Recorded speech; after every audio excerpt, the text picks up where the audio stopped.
Hi, my name is John Daro. I'm the senior colorist at Water Tower Color.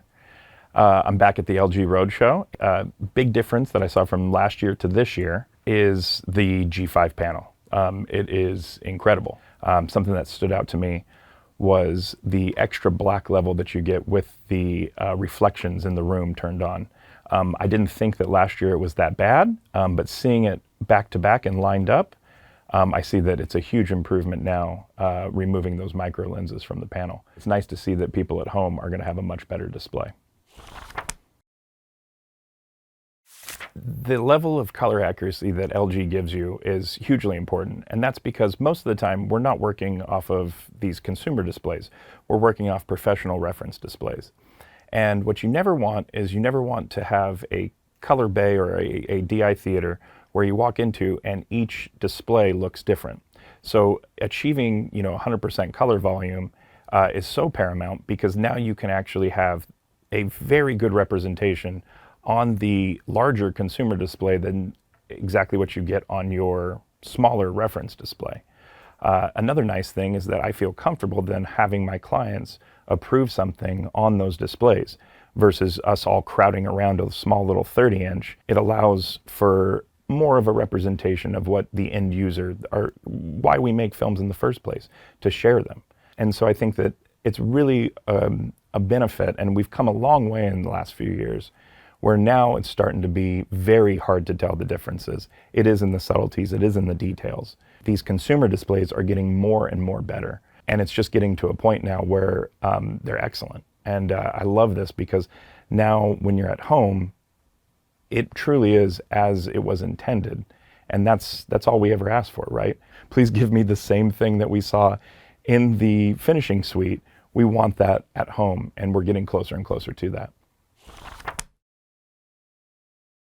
So as someone that was involved in the ambient light compensation development, one of the things that I would love to do is change how you view your media based on your environment. I would love to come over to your house, turn off your lights, and lower your shades. But we can't do that, right? So the only thing that we can control is how the display shows you what it was intended based on your current viewing conditions.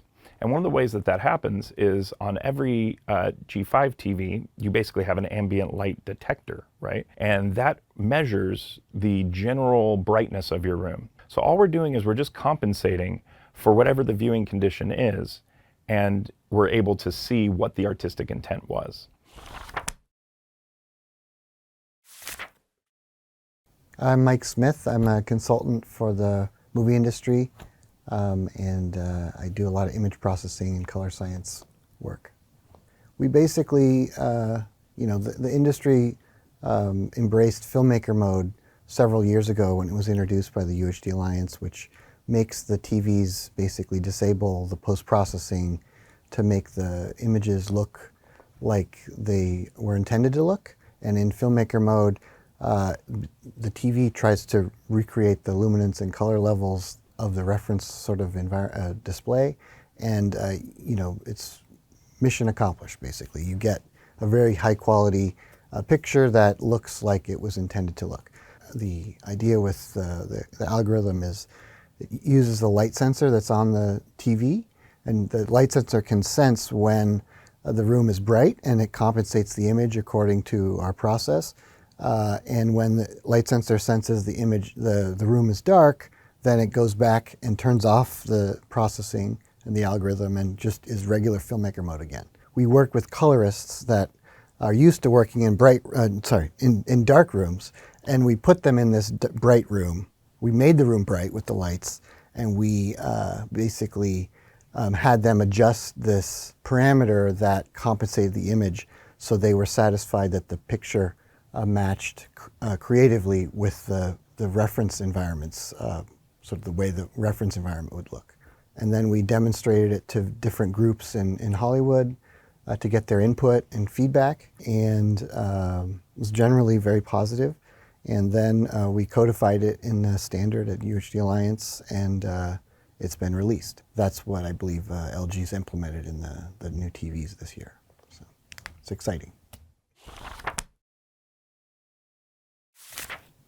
I mean, they're the ultimate sort of supporters of filmmaker mode is the creative community. And so working with the creative community was important. Specifically, the colorists are used to turning knobs and seeing the picture change and making decisions about what they see. Is it too much? Is it not enough? Does it need something else? And they're comfortable doing that, and they understand the tools, and so it was a natural process for them. I read books. After staring at a projector for 12 hours a day, I don't go home and say, no, I'm just kidding. I think the main thing to do is put it in filmmaker mode. If you don't put it in filmmaker mode, please turn off anything that has to do with motion. We don't want soap opera feels, right? And then make sure that you turn on ambient compensation, because, you know, we want to make sure that you're seeing everything that was intended to see and that you're not losing anything. If you can, again, make sure to turn off all your lights and try to watch it in as dark as possible of a room. But if you can't do that, turn on ambient compensation, and that will allow for the best viewing experience. Well, thank you guys. This has been a lot of fun. I really appreciate your time, and thank you for inviting me back.